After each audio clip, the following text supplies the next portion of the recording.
something that I thought was minor and didn't pay attention to initially ended up being something so much more serious.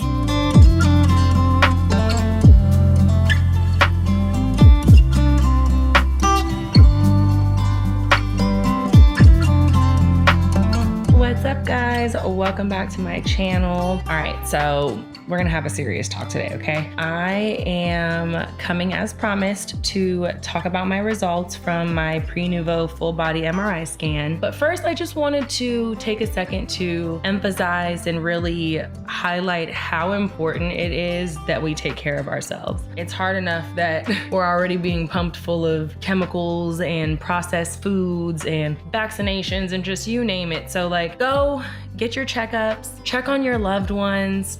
I feel like as a whole, we all need to focus on our health a little bit more and focus on living a healthier lifestyle. When I got my results back from my full body scan, I did have a rather scary discovery, and I'll get into that later in the video.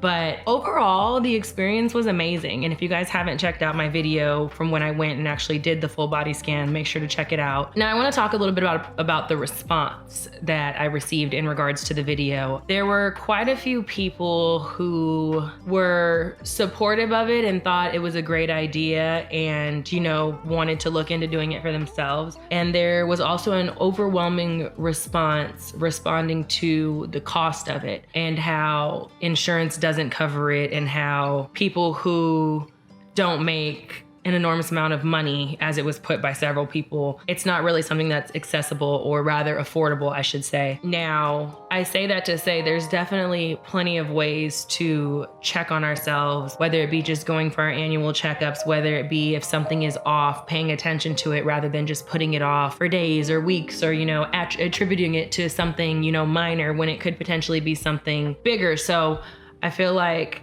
the most important thing, again, is just paying attention to your body, listening to your body, checking up on yourself, trying to live a healthier lifestyle. Early detection is key. So if something feels off, chances are it's probably off. And a motto that I live by is better safe than sorry. So I'd rather go get it checked out than putting it off and later finding out it's something serious that could have potentially been avoided or corrected early on. So now for my results. It's really cool. So they give you like a full body report for the different areas that they scan. So they break it down like by your brain, your respiratory system. Actually, where is my phone? Let me pull it up while we're sitting here so I can talk about it with you guys. Oh, here's my phone. So you get like a login and stuff, and they send you the comprehensive breakdown from your scan. And I'll attach that way you guys can look through it with me. So they break it down by your nervous system, respiratory, circulatory, I know I'm gonna butcher this word, integumentary,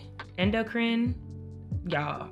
My pronunciation is real off today. Urinary, reproductive, musculoskeletal, and then your digestive system. So they break it down by all these different categories that they scan through. And like they broke it down like, so my nervous system, there was 2 informational findings, but there was no adverse findings, which means like they just found things, that were a little bit different, but nothing to like really be of concern. So like my CONUS levels were 1, and then my numbers of vertebrae were another like informational finding. But again, nothing to worry about, nothing to be scared of. Respiratory, there were no adverse findings. Everything was great with that. My circulatory system, same thing.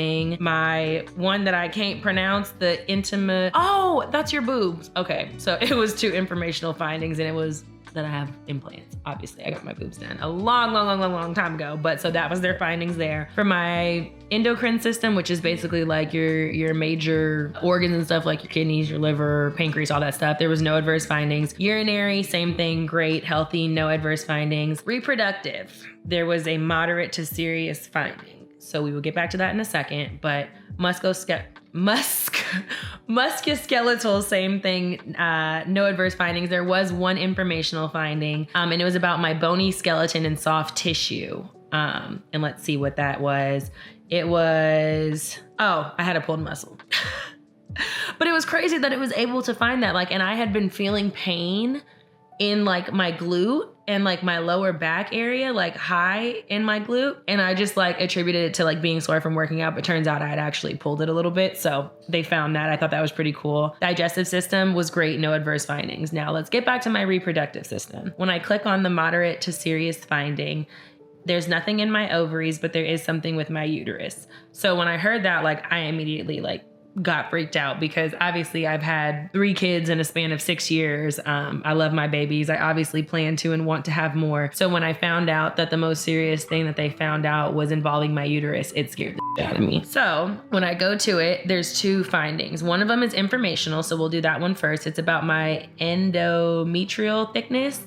And it basically just says that like what my thickness is measured at. And it's basically the inner lining of the uterus, which is usually made of like mucus and tissue. It's just saying that mine is quite thin, which I think is common after you've had like multiple kids. So again, it's just an informational finding. It's nothing serious. Now let's get to the serious one. It says that the issue is with my IUD. And what it says is there is an IUD present. It does not appear to be positioned correctly. The IUD is super low lying and appears to partially penetrate the uterus without extension through the serosa. Recommendations are a prompt emergent gynecologic, why can I not talk today? A prompt gyno visit is suggested. Your IUD has penetrated through the serosa of your uterus, and you may have symptoms of bleeding between periods and uncomfortable cramping. So you guys, here's the thing. Obviously, I had just had Braxton like a year ago. I breastfed for a year. I then put an IUD in. And I know like the first year after you get an IUD, like you can have spotting. Some people still get periods. Some people don't get them all. With my past IUDs, I never got periods. And with this one, like I was bleeding like every month, but it wasn't a period. It was like really light, but it would be annoying because it would last for like a week and I'd get really bad cramping with it. But like it wasn't enough. Sorry, this one's for the ladies, guys. So it wasn't like enough bleeding to wear a tampon, but it was enough to where like it was uncomfortable. And I was just like always like, ugh, this again. So once I got this finding, like it freaked me out. So I immediately made an appointment with my gyno and I went in. She did a sonogram like of my stomach and then did like the internal sonogram with probe where they go in through the vagina to check. And she's like, I'm looking at her face and she looks like concerned and I'm like, is everything okay? And she's like, okay, well, we have 2 options. She's like, your IUD is not in place. It's low lying. I mean, it can move around on its own. It can be moved around during sex. Like there's a plethora of things that can happen, but it wasn't where it was supposed to be, which was causing the bleeding and the discomfort from the cramps, which I wasn't supposed to be having. But again, I'm just not taking my own advice that I gave you in the beginning of the video and putting off something that I should have paid more attention to and just gone in to get it checked out to see what was going on. To either confirm that, yeah, I was just having normal spotting because it was a new IUD and my body was still adjusting to it, or finding out if it was something more serious, in which it actually was. So she's like, we have 2 options. One, I can go grab the strings and try and pull it out. She was like, but with doing that, I don't know how embedded it is in your uterus. And there's a chance that if I pull it out, the T's, because IUD is like shaped like a T, she's like, if I pull it, there's a chance that it can break and the T will just be stuck in your uterus. Then we have to go in and cut your stomach open and go in and remove it because it's a foreign object. And if it's embedded in your uterus, like you can get an infection, you can go into septic shock, blah, blah, blah. So I'm just like, okay, well, that doesn't sound like a good option. Well, what's the other option? She's like, well, the other option is we do an operation. And I'm like, operation? Like I gotta go to sleep. And she was like, yeah, we would sedate you. It would be an outpatient, so you wouldn't have to stay overnight or anything. But basically they would go in through my vagina and they would dilate me and she would go in with an instrument and actually pull it out of my uterus and remove the IUD. And in the event that that was able to be done, she can either place another IUD or I could just leave it out. So I was like, okay, well, that sounds like the safest option, even though it is invasive, even though I do have to be put to sleep for it. So it's technically a little bit more serious. It didn't have a higher risk, whereas the risk from the first option would be that if it goes bad, I have to go and get my stomach cut open. Didn't want to do that. So I elected for the second one. And she was like, okay, this is something that actually like should be done sooner versus later. Like, she's like, I know you don't see it as like an emergency, but it is. So I'm like, okay, well, how soon are you trying to do this? She's like, can you come tomorrow morning? So fast forward to the next morning, I go in, my sister goes with me. I do the procedure. She talks to me after it. And she was like, not only was it embedded in one side of your uterus, but the other side was too. So like both of the T's were like sticking into my uterus. Like they had punctured my uterus, which was was causing the bleeding and the cramping. So she was like, I was able to successfully remove it. I did elect to get another IUD put back in because your girl is not ready for another kid. Not yet. Let me get past my 10-year vow renewal and then we can talk about more kids. Cause I know y'all be pressuring me like, when you have another baby, are you gonna have your girl? Thankfully, I went and got this Prenuvo scan and found this out when I did. And fortunately, hopefully I will still be able to, God willing, have another baby. But she did say that had this gone on any longer, I could have gotten an infection and never been able to have kids anymore. Like there's even a possibility that depending on how long I went with it in there and had the infection unknowingly, that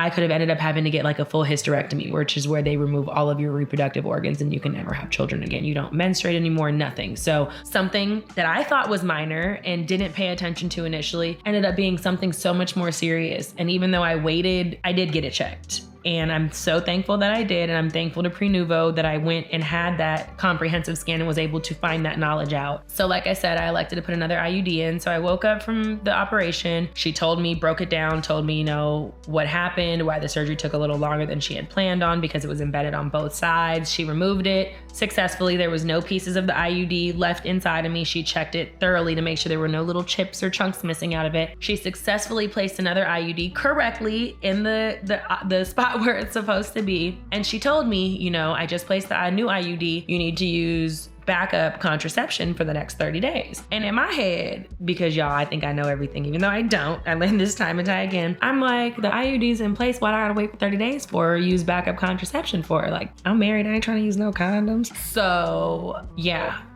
long story short, didn't use backup contraception and I had a miscarriage. I, was spotting a little bit, which I felt was common, but I started having other symptoms that I typically have when I'm pregnant, which made me think to take a pregnancy test, even though in my head, I'm like, I got an IUD and I'm not pregnant. Lo and behold, fertile Myrtle over here.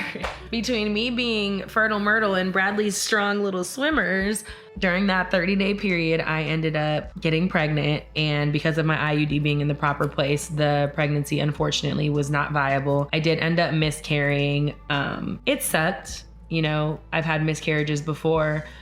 Anytime you have a loss, it sucks. But mentally, I was okay because I didn't even have it in my head, a thought that I was pregnant or could get pregnant or anything. I really was just taking the pregnancy test because I was having some of those symptoms. But in my head, it was like, I'm just taking this to put my mind at ease because I know I'm not pregnant. Sure enough, I was pregnant though. So I ended up having a miscarriage. So when your doctor tells you to use backup contraception, y'all, if you don't want to have a baby, use that backup contraception. So all in all, yes, the scan was $2,500. It is pricey. I hope that eventually they find a way to work with insurance carriers. That way this can be accessible to everyone because I think it's so important. I'm actually gifting the scans to my parents and to Brad's parents because we're not good at going to the doctor. And especially I want to take a second out to talk about my people, Black people. We got to be better because with all of the diseases that are so prevalent in our community, whether it be diabetes, high blood pressure, high blood sugar, just all that stuff,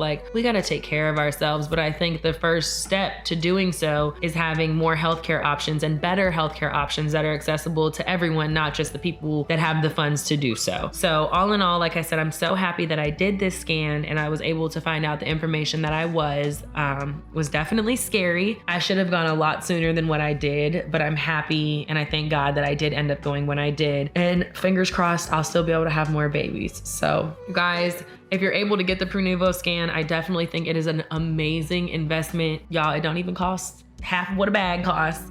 Like I said, health is wealth. We're here for a good time, not a long time, but we gotta make sure we're taking care of ourselves in that time. So please, please, please, if you haven't been to the doctor in a long time, go get a checkup, go get some blood work, standard CBC, do all that stuff. Look at me trying to sound smart. I don't even know if that's what I'm supposed to be saying, but take care of yourself. If something feel off, please, please, please, you guys, go get it checked out. Rather to be safe than sorry. We get one body, we get one set of organs. We get one life to live. Live it the right way. Take care of ourselves. I love you guys. Thankful again that I got this scan. I got this figured out. Whew, fingers crossed, y'all, that I can have some more babies. And I'm super thankful again to the Prenuvo team for making this discovery and also for my OB team for being able to act quickly and get this taken care of. All right, y'all. Catch y'all next time.